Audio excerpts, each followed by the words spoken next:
Bapak Ibu yang dikasihi Tuhan, selamat malam.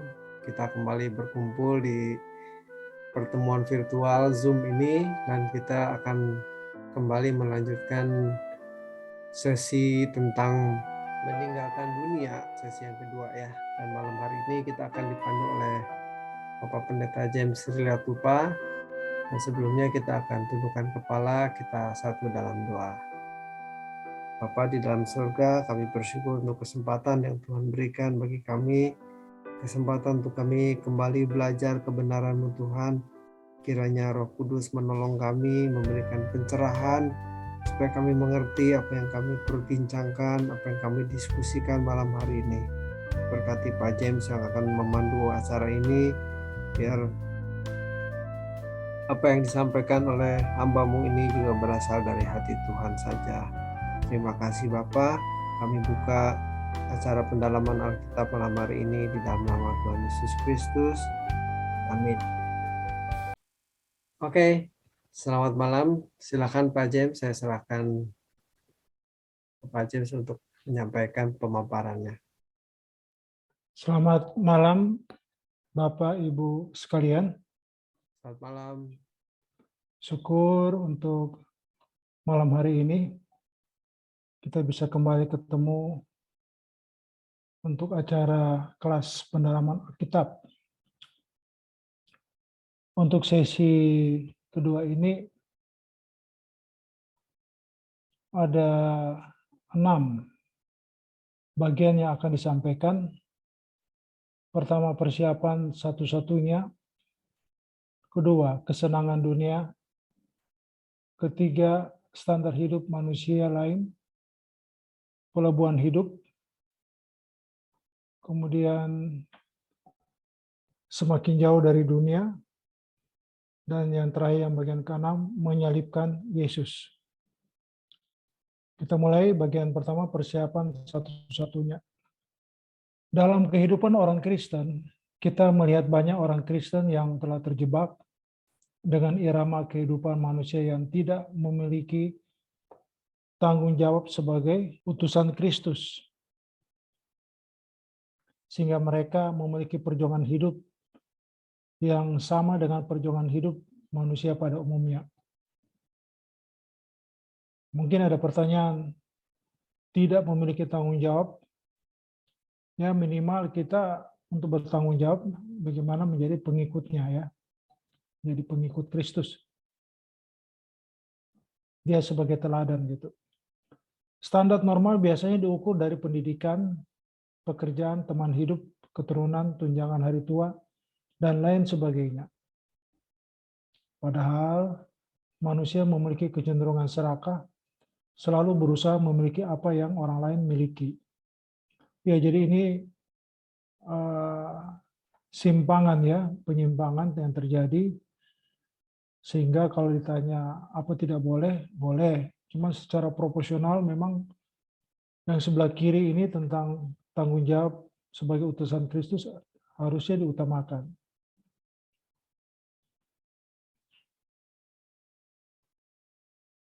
Kalau mereka tidak mengenal Injil dengan benar, mereka akan terkunci dalam keadaan yang membuat mereka tidak melepaskan diri dari percintaan dunia sampai mati. Injil yang benar ditawarkan bukan sebagai jalan untuk memperoleh kemudahan hidup agar dapat meraih materi dunia dan segala hiburannya, melainkan bagaimana menjadi manusia yang sesuai dengan rancangan Allah.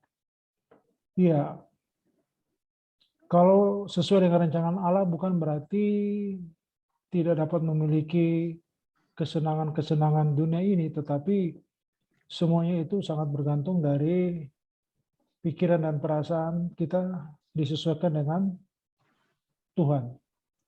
Mereka berpikir bahwa Allah akan merasa bangga kalau orang Kristen bisa menunjukkan kehebatan Allah yang disembahnya. Misalnya, doa dapat mujizat dan seterusnya. Ini adalah cara berpikir yang salah. Kualitas hidup orang Kristen seperti ini pasti rendah. Orang-orang Kristen yang masih memiliki nurani yang baik akan mulai berusaha mencari kebenaran untuk menemukan kekristenan yang sejati, yang dapat memuaskan kehausan jiwa mereka. Tuhan akan menjawab kehausan jiwa mereka. Tuhan pasti akan menyatakan kebenaran kepada mereka. Dalam hal ini kita dituntut ketekunan dan gairah yang tinggi tanpa batas untuk senantiasa mencari kebenaran. Untuk perkara dunia, gairahnya harus dimatikan sama sekali. Jadi memang ada dua perkara dunia yang di bawah dan di atas. Tinggal bagaimana kita harus perkuat, diarahkan dengan perkara-perkara yang di atas. Tetapi untuk mencari dan menemukan kebenaran haruslah tanpa batas. Dari hal itu kita mengerti tugas yang dari Bapa yang harus kita tunaikan. Untuk ini seorang harus memiliki perasaan cukup terhadap hal-hal dunia. Tuhan tidak memaksa seseorang membuka ruangan hidupnya bagi dia. Nah, ini adalah kehendak bebas ya. Jadi tidak ada paksaan untuk itu. Sebaliknya kuasa gelap yang juga tidak bisa memaksakan seseorang membuka ruangan hidupnya bagi dia. Hal ini merupakan tatanan yang bisa menempatkan setiap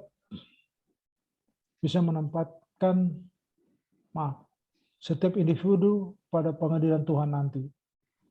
Jadi kesediaan meninggalkan dunia adalah persiapan terbaik. Atau satu-satunya untuk menghadap pengadilan Tuhan nanti. Ini kita sudah masuk ke bagian kedua. Pada akhirnya, Tuhan akan memperkarakan gairah apa yang ada pada setiap individu. Dan gairah tersebut akan terbukti seseorang mengarahkan hidupnya kepada siapa. Maksudnya kepada Tuhan atau kepada iblis ya. Orang-orang yang memiliki banyak keinginan untuk memuaskan hawa nafsu adalah orang-orang yang mengarahkan hidupnya kepada dunia. Ini berarti menjadikan diri mereka sebagai musuh Allah. Kita harus memeriksa gairah apa yang paling kuat mendesak dalam jiwa kita. Gairah itu adalah nyawa seseorang. Bagaimana warna nyawa seseorang tergantung dari apa yang disiramkan atasnya. Itulah sebabnya Amsal 4 ayat 23 menasihati orang percaya agar menjaga hati dengan segala kewaspadaan. Kata hati adalah lab, yang juga berarti inner man, manusia batinnya. Mind, pikiran, will, kehendak. Heart, hati. Dalam hal ini betapa kita harus merawat manusia batinnya kita dengan saksama.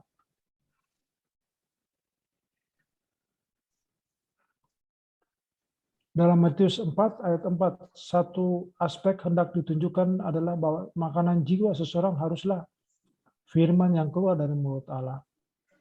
Dan aspek lainnya harus diwaspadai bahwa ada firman yang keluar dari mulut yang lain.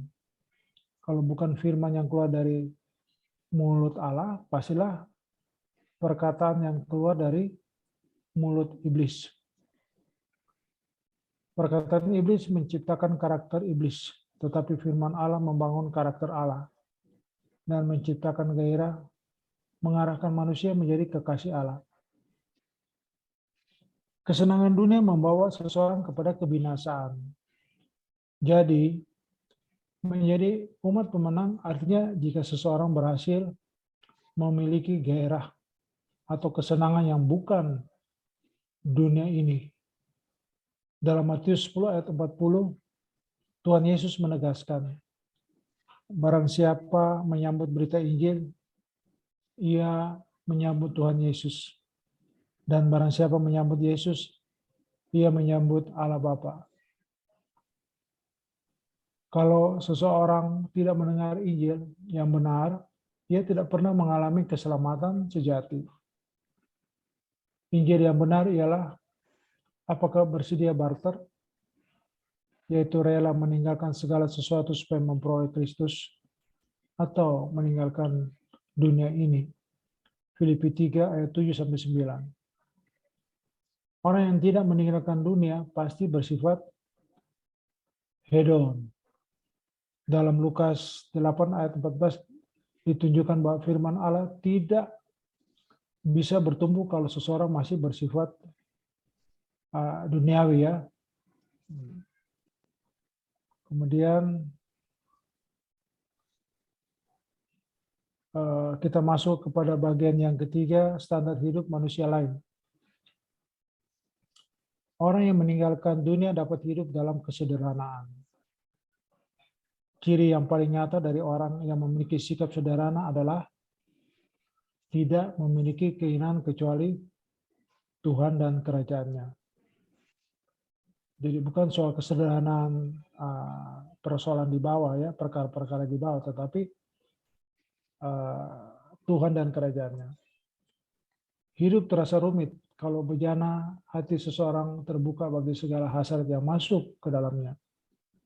Ini sama dengan membuat akses dari berbagai pihak untuk menerima tawarannya.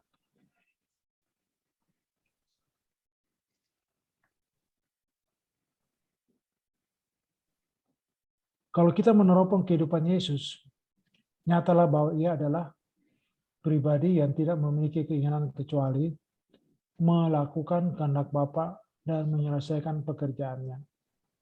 Yohanes 4 ayat 34. Pola hidup seperti yang ditujukan oleh Yesus ini adalah pola hidup sederhana yang tidak rumit, tetapi agung tiada taranya. Untuk mencapai taraf ini, seseorang harus rela kehilangan nyawa. Nyawa sama dengan jiwa. Nyawa di sini adalah pikiran, perasaan, dan kehendak. Orang percaya yang hendak mengenakan pola hidup Yesus harus belajar untuk membunuh cita rasa duniawi dalam jiwanya dan belajar mengorbankan perasaan cinta kepada Allah Bapa untuk melakukan kehendaknya. Proses belajar meletakkan kehendak seperti ini sangat berat. Hal ini sama dengan kehilangan nyawa atau usaha membunuh hasrat.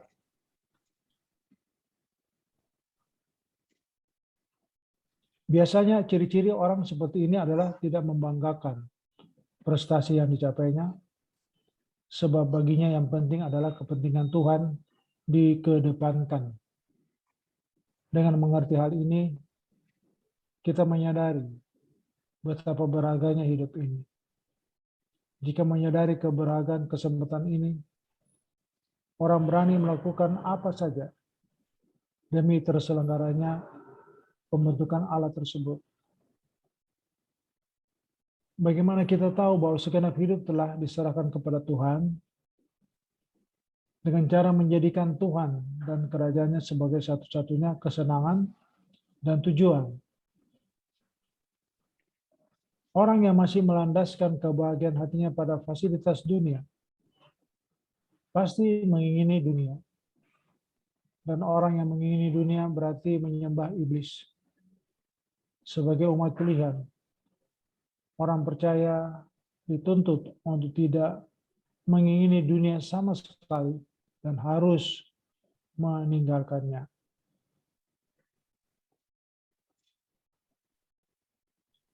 Bagian keempat ya, pelabuhan hidup. Kalau setiap individu ibarat sebuah kapal dan kehidupan ini adalah lautannya, maka harus berhati-hati dan sungguh-sungguh cermat dalam memilih pelabuhan. Kalau pelabuhan yang benar telah ditemukan, hendaknya segera berlabuh di pelabuhan tersebut sebelum kapal terbawa arus dan terhilang di lautan luas yang tidak terbatas. Tuhan Yesus adalah satu-satunya pelabuhan yang baik dan benar. Dia berkata, "Datanglah kepadaku." Matius 11 ayat 28.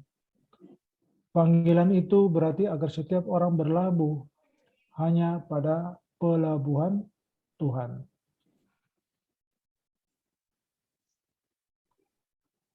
Banyak orang Kristen tidak meninggalkan Tuhan, tetapi mereka juga tidak merapat dengan sungguh-sungguh menjadikan Tuhan sebagai pelabuhannya. Tanggung kan situasinya. Mereka merasa sudah berlabuh pada Tuhan. Padahal mereka belum berlabuh di pelabuhan Tuhan. Sejatinya mereka adalah orang-orang yang masih terikat dengan dunia ini. Belum meninggalkan dunia ini. Banyak orang merasa sudah menjadikan Tuhan sebagai pelabuhannya. Padahal mereka belum melakukannya. Hendaknya kita tidak berpikir kalau sudah pergi ke gereja atau kegiatan-kegiatan lain yang sifatnya untuk mendukung pelayanan, berarti sudah berlabuh di pelabuhan Tuhan. Jadi jangan berpikir seperti itu, saudaraku. Kalau kapal masuk pelabuhan Tuhan Yesus, kapal tersebut harus belajar memenuhi syarat guna menemukan kelegaannya. Iya, setiap pelabuhan punya aturan-aturan sendiri, tapi untuk masuk belajar kapal Tuhan Yesus harus memenuhi syarat juga yang ia inginkan. Membuang sahu adalah syarat yang tidak bisa digantikan dengan apapun. Membuang sahu sama seperti seseorang menguburkan diri di suatu pemakaman. Kapal itu tidak boleh berlayar lagi. Itu adalah perhentian terakhir. Yesus berkata, apa gunanya seorang memperoleh seluruh dunia tetapi kehilangan nyawanya? Dan apakah yang dapat diberikannya sebagai ganti nyawanya? Dalam pernyataan ini, Yesus menyingkapkan suatu kebenaran bahwa seseorang tidak akan mendapatkan nyawa kalau tidak kehilangan nyawa. Nyawa yang Tuhan berikan adalah kehidupan di dunia yang akan datang di kerajaannya. Paulus juga menyatakan, oleh karena dialah aku telah melepaskan semuanya itu dan menganggapnya sampah, supaya aku memperoleh Kristus. Filipi 3 ayat 7 sampai dengan 8. Kemudian bagian yang kelima, ketika seseorang berlabuh kepada Tuhan Yesus seperti kapal yang membuang sahu, ia tidak boleh lagi berpikir akan beranjak untuk berangkat ke pelabuhan yang lain. Baginya itulah tujuan akhir perjalanannya.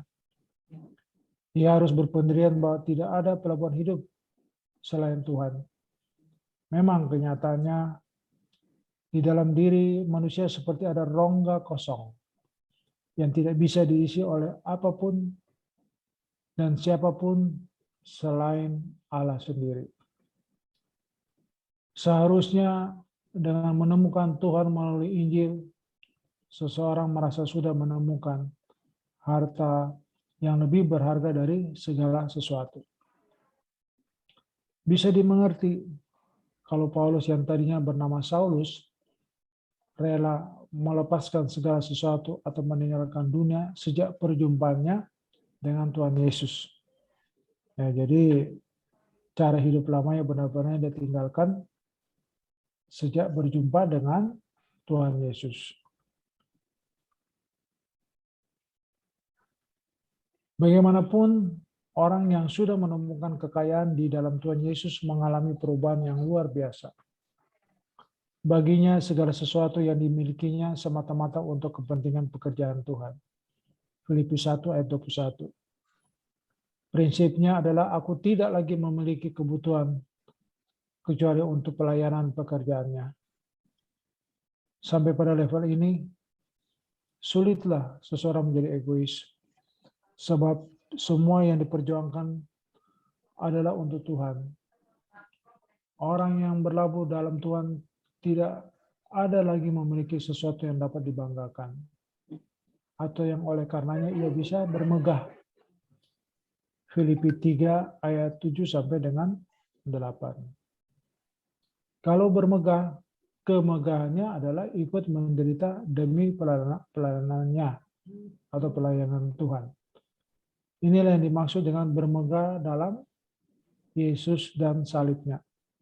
Galatia 6 ayat 14 dan Filipi 3 ayat 3. Prinsipnya adalah aku bangga karena aku boleh menderita bersama dan untuk Tuhanku.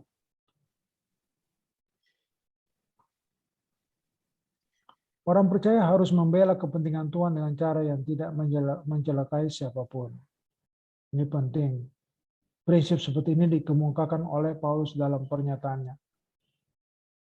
Mengenai diriku, darahku sudah mulai dicurahkan sebagai persembahan dan saat kematianku sudah dekat. 2 Timotius 4 ayat 6. Dalam hal ini harus ditegaskan bahwa orang yang melabuhkan perahu hidupnya pada pelabuhan Tuhan selain tidak tertarik lagi terhadap dunia, juga tidak merasa memiliki kepentingan apapun selain mengabdi kepada Tuhan. Dengan demikian perjalanannya meninggalkan dunia akan semakin jauh dan semakin terbang tinggi menuju kemuliaan Allah. Ini bagian terakhir, menyalibkan Yesus.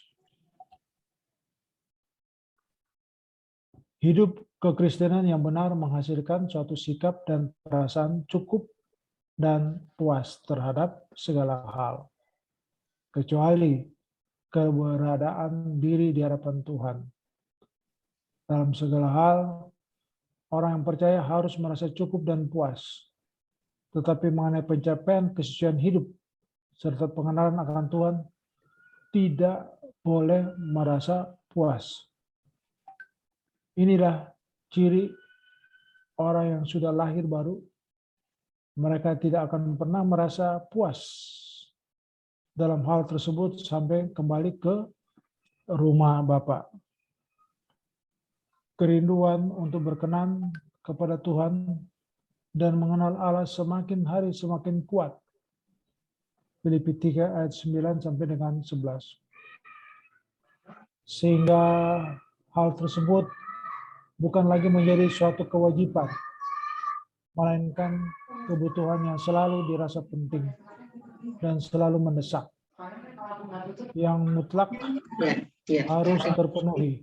Inilah yang dimaksud dengan haus dan lapar akan kebenaran.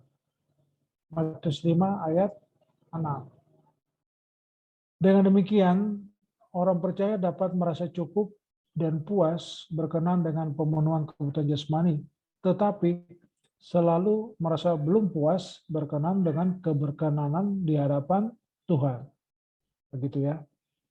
Orang percaya yang telah lahir baru tidak mengingini apapun yang disediakan dunia, kecuali hal itu untuk kepentingan kerajaannya. Dunia kita hari ini adalah dunia tanpa Yesus, tanpa juru selamat. Bukan karena tidak ada juru selamat, melainkan karena menolak karya keselamatannya. Filosofi hidup tanpa Tuhan menutup mata hati, sehingga seseorang tidak melihat cahaya Injil kemuliaan Kristus. 2 Korintus 4 ayat 4. Dan ini yang terakhir. Kalau mata hati seseorang sudah buta terhadap Injil, tidak akan ada keselamatan atas mereka. Sebab Injil adalah kuasa Allah yang menyelamatkan. Orang tidak mungkin dapat memiliki Tuhan Yesus tanpa Injil. Untuk mengerti Injil dan memiliki Injil, seseorang harus meninggalkan dunia ini. Dalam hal ini yang penting bukan hanya pengakuan dengan mulut bahwa Yesus adalah Tuhan, melainkan juga kesediaan melepaskan segala sesuatu supaya dapat memiliki Kristus. Kalau 2000 tahun yang lalu Yesus disalib oleh orang-orang Yahudi yang memang merindukan Mesias tetapi tidak mengenal hikmat dari Allah atau kebenaran yang murni, 1 Korintus 2 ayat 6 sampai 8, Sekarang Tuhan Yesus disalib oleh orang Kristen yang tidak mengenal hikmat yang murni dari Tuhan. Mereka tidak mau mengerti maksud tujuan utama Yesus datang ke dunia, yaitu menyelesaikan masalah dosa yang menjadi penyebab utamanya. Beragama Kristen dengan maksud memanipulasi Tuhan, sama dengan menolak jalan keselamatan yang Tuhan tawarkan. Demikian penyampaian meninggalkan dunia sesi 2 pada malam hari ini.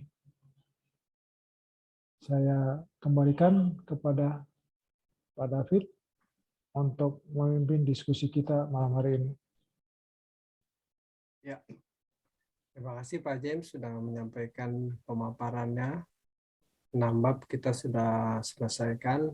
Mungkin di antara Bapak Ibu ada yang mau menambahkan, mau sharing, atau mau mendiskusikan, saya buka kesempatan. Silakan.